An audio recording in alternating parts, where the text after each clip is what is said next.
content que vous soyez là. Et donc je tiens à apporter une petite précision, s'il vous plaît. Et aujourd'hui, on organise la journée commémorative du 170e anniversaire de naissance d'Anténor Firmin de manière anticipative. Puisque, en fait, Anténor Firmin est né le 18 octobre 1850. C'est le 18 octobre 1850. Mais puisque dimanche sera un jour férié, donc où l'administration publique sera fermée, nous avons décidé d'organiser cette journée commémorative de manière anticipative 2 jours et auparavant, à savoir aujourd'hui vendredi 16. Donc, je tenais à apporter cette précision pour le public. Donc, le thème de mon intervention est la place et le rôle de l'Égypte pharaonique dans l'économie de l'égalité des races humaines, de l'érudit et du premier égyptologue noir qui est Joseph Anténor Firmin. Donc voici le plan de mon intervention. Cette intervention comprendra 3 grands points. Point 1, Anténor Firmin, érudit, avec le sous-titre « Le petit net de la fossette devenu membre de la Société d'anthropologie de Paris ». Deuxième point, Anténor Firmin et la thèse de l'infériorité native des nègres. Et le troisième point, la place et le rôle de l'Égypte pharaonique dans l'économie de la thèse de la non-égalité native des nègres. Donc, je vais commencer par le premier point.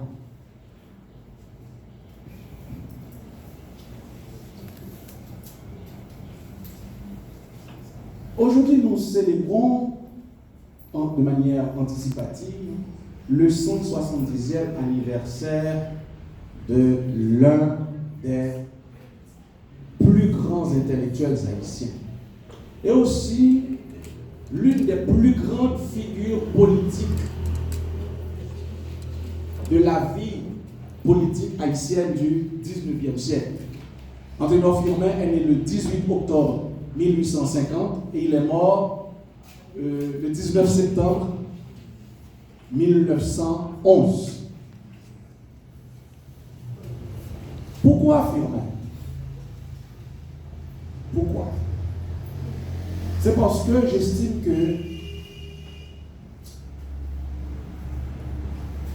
Haïti vit une situation difficile pour les jeunes.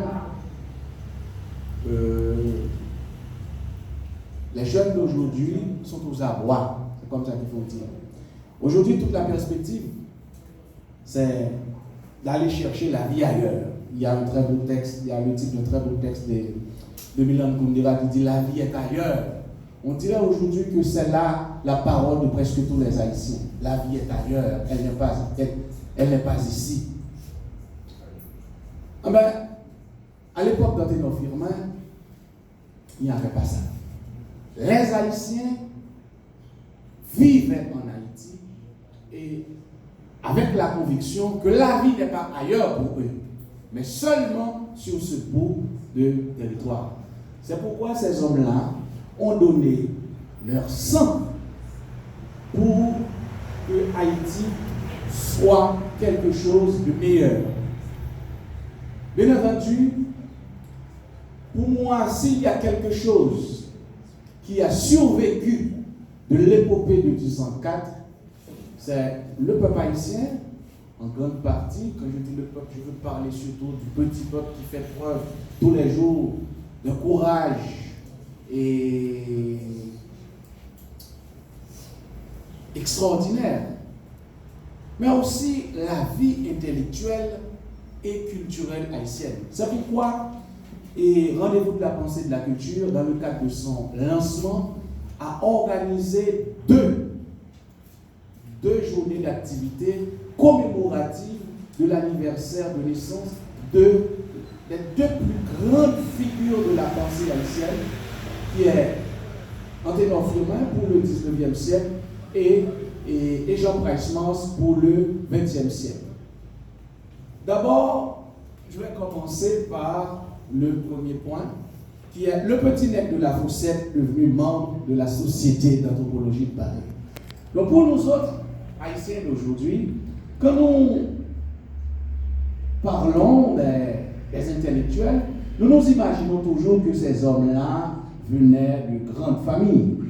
C'était un peu le cas pour Bryce Mars, qui était ce qu'on appelle un homme de la petite bourgeoisie noire haïtienne du 19e et du début du 20e siècle.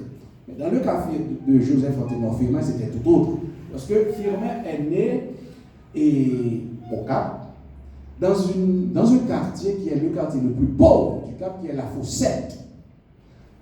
Et son père, Pierre Montreville Firmin, était tailleur. Sa mère, Anaïs Jean-Baptiste, était couturière. Donc très tôt, Joseph-Antoine Firmin était exposé, ce qu'on appelle, parce que c'est un enfant qui est démuni. Donc très tôt, il a dû se débrouiller pour gagner sa vie. Et dans le cas de Firmin, il y a quelque chose qui est curieux.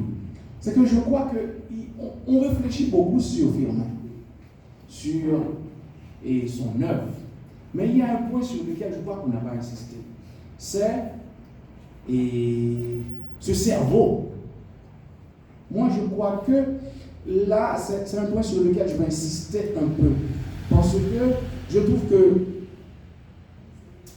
nous avons affaire avec un cerveau qui est particulier, qui est le cerveau de Firmin. Pourquoi je dis ça? C'est que il y a une thèse sociologique dominante dans le domaine de la pensée qui dit que l'homme est le produit de son milieu. Mais je crois que Joseph-Antoine Firmin est justement l'exact opposé de cette thèse-là. Parce que aujourd'hui encore, je me demande comment ce fils